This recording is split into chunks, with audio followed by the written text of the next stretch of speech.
For this to be a true document, I have to give background to events leading up to 2018 and 2019. In 2014, in a Finnish language class, approximately 22 days after I'd gone public about the construction fraud, asbestos fraud, tax fraud, and construction of an illegal dance hall in Helsinki, a Turkish Iraqi student in my Finnish language class in the middle of the afternoon in a full class tried to blind and murder me. This is before the courts in Helsinki, and that's its whole version of events. However, this led me to state-provided trauma counselling. During that trauma counselling, the counsellor strongly advised me that I needed to deal with the historic abuse that I'd suffered at the hands of my mother and molestation by an Irish GP. I also had been advised by multiple friends and partners that I needed to deal with the increasingly abusive and gaslighting and psychological abuse that I was being subjected to by Terry Madden. I decided that I would try and deal with the family relative abuse in-house. I asked only for the name of the GP who had molested me while Terry Madden had been in the room. I expected that as a social worker, senior social worker and the ex-head of housing and welfare, that there would be a measure of understanding. I did not expect that Terry Madden would react so aggressively and violently. And there was a very long argument over the matter. And in the end, I had to barter that I would not file a historic abuse complaint against Terry Madden in return for the name of the GP, even though I had already said that I would not file a historic abuse complaint. This will become important later with regard to Eamonn Bennett, Norma Sammon, Jennifer Cuffe, and Ruth Cannon.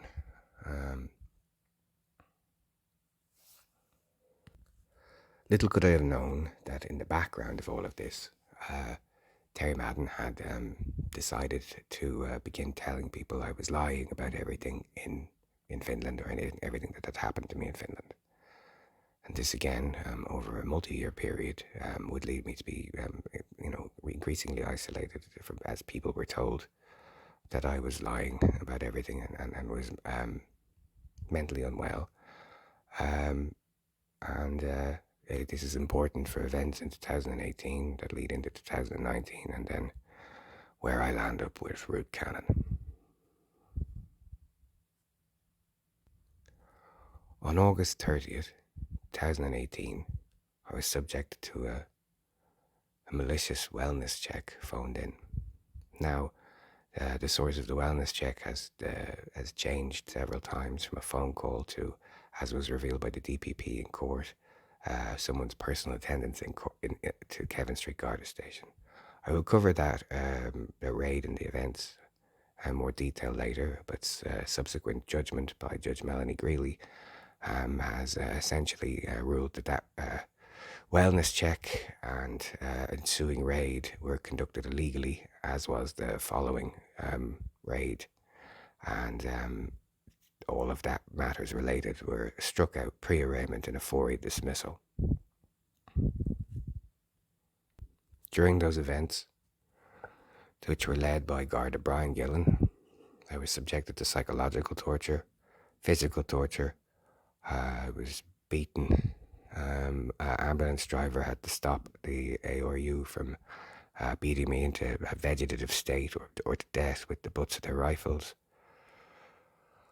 I was tortured in a hospital room and tortured, threatened, intimidated, menaced. Garda Brian Gillen slowly broke my wrists with double lock handcuffs. I was, after St. James's Hospital staff refused to section me, Garda Brian Gillen kidnapped me from the hospital and took me to Kevin Street. There was a period where I disappeared from normal records. The Kevin Street Garda aligned doctor refused to section me, and I was held. Eventually, I was brought back to St James's Hospital, where Garda Brian Gillen and his colleagues, Detective Sergeant Lamb and a few others, lied to St James's Hospital on a number of things, including that I'd attempted suicide in my cell, which was a lie. Another lie that has been proven in court to be a lie was that I'd poured petrol all over myself, which is also, for the 3.5 hours that was supposed to have gone on, medically impossible to survive without severe burns to the skin. And another lie that was told was that I'd poured petrol all over my apartment. Another lie. In the background to all of this, I had been struggling with severe psychological abuse from ex-social worker and head of housing welfare Terry Madden, who would deliberately and maliciously set out to cause severe PTSD crisis and dysregulation. These were horrific. They could be from anything from where Terry Madden pretending not to know what was going on in my life, and then abrupt gaslight turn to blaming me for everything, to phoning me in the afternoon and abruptly changing a normal conversation to be about 2 hours of how Terry Madden wished she'd aborted her daughter, Ilva Madden, while I just sat in increasing distress on the phone, stating that I did not think the conversation was appropriate. I was sectioned for 21 days. As part of that, the guards, and later, as it was revealed, apparently, Terry Madden told St James's Hospital that my time in Finland and all events there, including my attempted blinding and murder, were a delusion, a paranoid delusion, and that it never happened.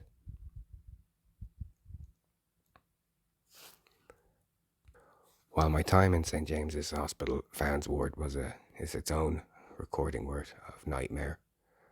I was able to prove that the guards and anyone else had lied to St James's Hospital, and I was able to secure my release in approximately 12 days with a full revocation of the sectioning order 14 days later.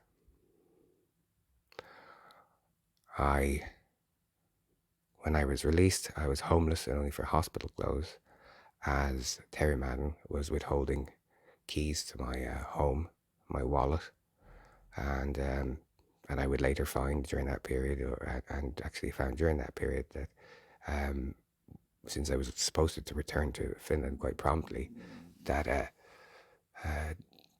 Terry Madden had, in impersonating me, which would not be the first time, tried to get my Finnish medical benefit severed, which I was on due to the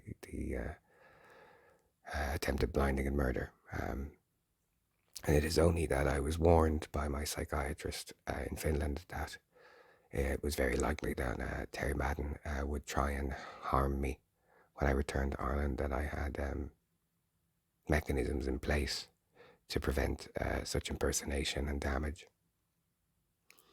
During this period also, although I had expressly barred Terry Madden from speaking to the hospital, she would, against rights and I suppose the law and protocol, and though she knows better as a senior social worker, ex-head of housing and welfare, continued to phone the hospital and talk to them about me and tell lies and lie about my mental health. Lie about the medication I was on for narcolepsy and ADHD, and parallel to that, I would be subjected to berating, screaming phone calls where Terry Madden demanded that I relinquish my rights, and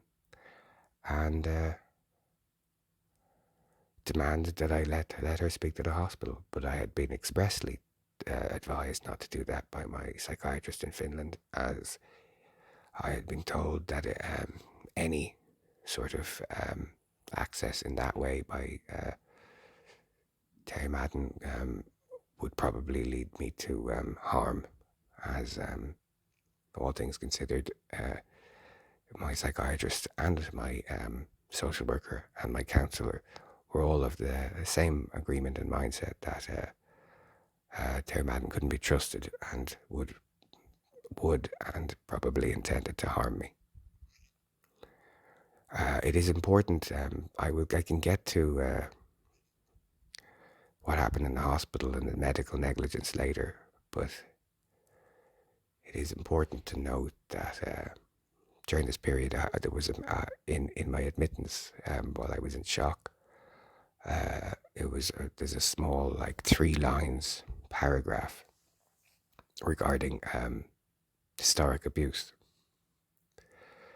It would only be later when GSOC operative Gary Russell, who was an ex-London traffic cop, abused access to my medical records to focus on this point of this minor mentioned point of child abuse, which he used maliciously to derail a GSOC complaint and to cause maximum distress, including bullying me into allowing him to contact Tusla, in which means he intended that the case went back to Kevin Street. So really what I have here on top of everything is a GSOC operative with Kevin Street weaponized my child abuse and historic abuse to try and prevent a GSOC complaint into misconduct, severe misconduct, which included assault, torture, kidnapping, breaches of the Mental Health Act,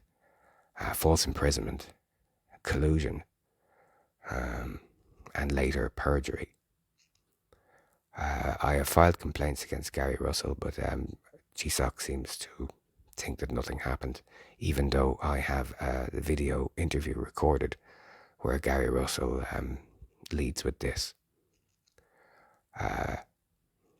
Make no mistake, a lot of the later strife with my family and relatives would not have reached the fever pitch and difficulty were it not for the malevolent psychological manipulation, bullying, lying, and abuse regarding fraudulently obtained access to medical records, which Gary Russell of GSOC subsequently abused and then deliberately used to cause distress, chaos,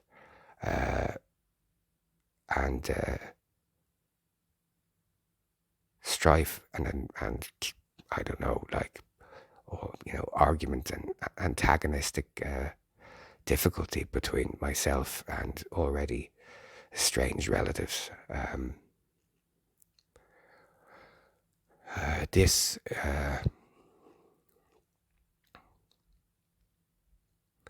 has been the subject of complaint. It's very cynical that GSOC and the guards would do this, would try and find anything that they could use to harm a complainant and to protect criminal Gardaí, corrupt Gardaí, such as Brian Gillen, A168 of Kevin Street, and Inspector Kieran Murphy of Kevin Street, and their colleagues. But this is what it's recorded, it's all documented. There's video evidence of it in a GSOC interview, and I assume that Gary Russell of GSOC's modus operandi in it was to set myself and my relatives against each other, cause as much distress as possible, and in that way derail the GSOC complaint. A GSOC complaint that Gary Russell of GSOC, who is now in the Data Protection Commissioner, never fully investigated properly. In fact, he faked an investigation. And he deliberately dragged it out to try and wait out the PIAB complaint for the guards in question.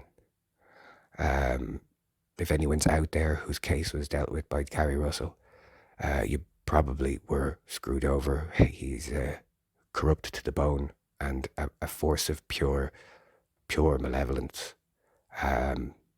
it has to take a very special type of evil to take 3 or 4 lines about historic abuse and cause the chaos and pain and suffering and distress that Gary Russell did to protect Kevin Street guards from the consequences of their illegal, negligent, abusive, brutal actions. And this is part 1 of the lead up into how Eamonn Bennett, Norma Sammon and Jennifer Cuffe came into things and how they relate back to Ruth Cannon. Apologies for the length. Just as a short additional note, as part of this slideshow you will see photographic evidence of the stabbing and attempted blinding and murder that happened. That was before the Helsinki courts twice. These events are events that Kevin Street Gardaí told St. James's Hospital never happened and were a delusion. And even though there's photographic proof, and this has never been explained or addressed by the courts, amongst other things, but as you can see, they are real, and just I'm including them as a point of veracity, as they will become important later.